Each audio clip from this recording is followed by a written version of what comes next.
মনে রং লেগেছে, টুনি নাকি সিনেমার নায়িকা হয়েছে।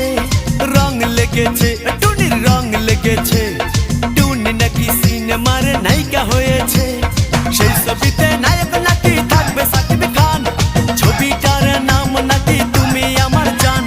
টুনির জ্বালায় এবার আমার যাবে রে প্রাণ, যাবে রে প্রাণ। রং লেগেছে, মনে রং লেগেছে, টুনি নাকি সিনেমার নায়িকা হয়েছে।